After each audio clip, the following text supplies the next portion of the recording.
Good evening, welcome to the Buck Stops here. I'm Vishnu Shom on the program this evening ahead of the crucial National Security Advisor talks between India and Pakistan on Sunday and Monday. The shadow of the Hurriyat Conference emerges with Pakistan making it clear that Sartaj Aziz, the Pakistani NSA, will meet Hurriyat leaders here, perhaps even ahead of his talks with his Indian counterpart, Mr. Doval. India is angry at this development. It's a familiar strategy, say sources. Can the Hurriyat factor affect the outcome of the talks? Also on the program this evening, 18 years after 59 people were killed in the Upahar cinema. In India's worst ever cinema fire, the Supreme Court allows bail, grants bail to the Ansal brothers, the owners of the cinema. They have to pay a whopping 60 crore rupees. The verdict leaves members of the Association of Victims of the Upahar tragedy utterly aghast. Neelam Krishnamurthy, who lost both her children, joins us to discuss the ordeal over the last 18 years. Have any lessons been learned at all? Well, we're going to move quickly on to our top debate. We're looking at the forthcoming visit of the Pakistani National Security Advisor to India, Mr. Sartaj Aziz. Is that going to have, are things going to de-escalate on the line of control and on the international border? What about the shadow of the Hurriyat, which seems to have emerged all of a sudden? Can that have an impact on the talk process? Well, joining us now to debate this, Siddharth Singh of the BJP, the National Secretary, Mehboob Beg, the spokesperson of the PDP with us, Vivek Kajju, former Secretary to the Government of India, Lieutenant General Atta Hasnain, the former General Officer Commanding of the 15 Corps, C.R. Keshavan of the Congress Party, Praveen Swami, the Strategic Affairs Editor of the Indian Express as well. Mr. Beg, let me come to you first. Do you feel the fact that Hurriyat leaders may actually end up having a one-to-one meeting with Sartaj Aziz even before formal talks take place, is that something which can actually stop these talks succeeding even before they've actually begun? Vishnu, I hope not, because we have gone through hell for the last over 6 decades now. We have fought wars, and that has only complicated issues.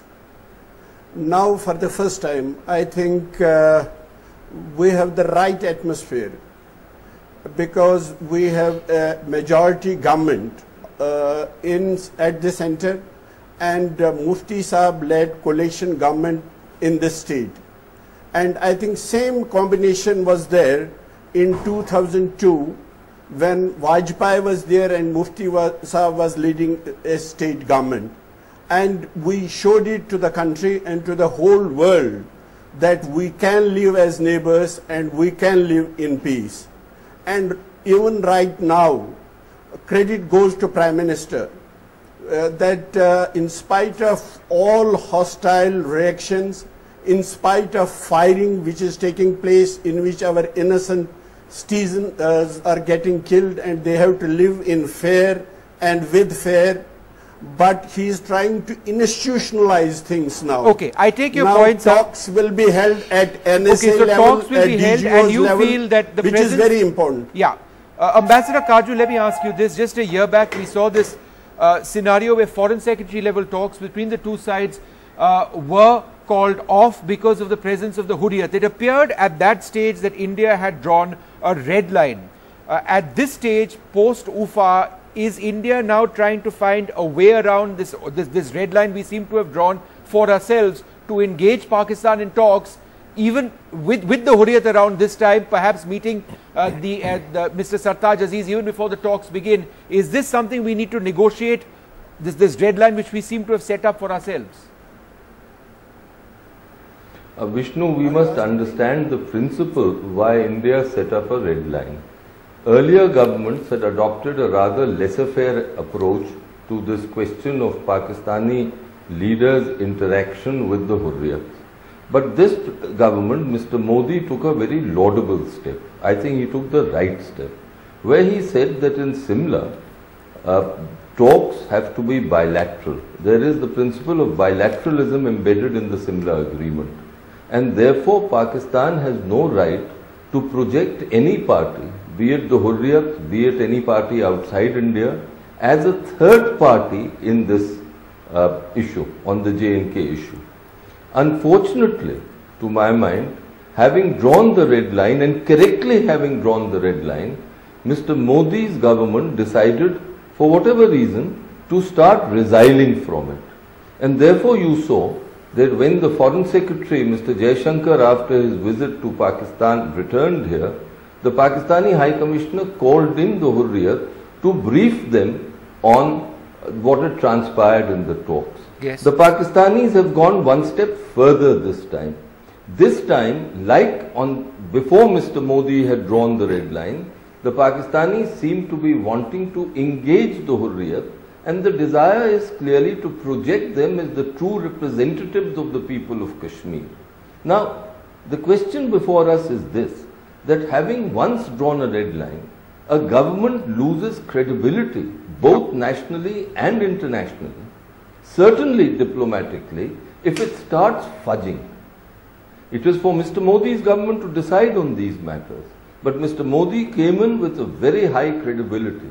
And I'm afraid, whatever the BJP spokespersons, whatever government spokespersons may say, diplomats and people abroad as well as commentators here will see this as a kind of a fudge to move away from the red lines. Okay, you make a very strong point over there. Siddharthnath Singh, National Secretary. One point. No, Vishnu. Yes. Vishnu, just very briefly, sir. I've got a big panel tonight. Yeah. In August last year had said that India had drawn new red lines. What has happened there?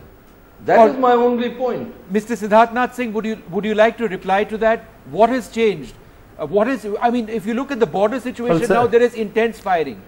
And now you have the Hurriyat as well. Why are you still willing to proceed? I think Vishnu, I think you must understand that please, can I speak now?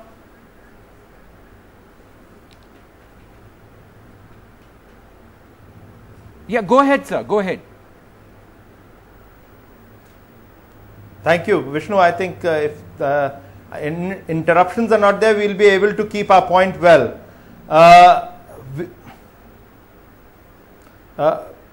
I'm going to complete, but I have an echo which must be corrected immediately.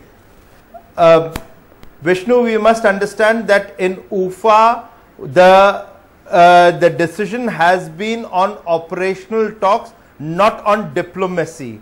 Operational talks means the NSA, the DGMO and the BSF, and it relates to talks on terror. It relates to cross-border terrorism. So all those things have been limited to operational talks.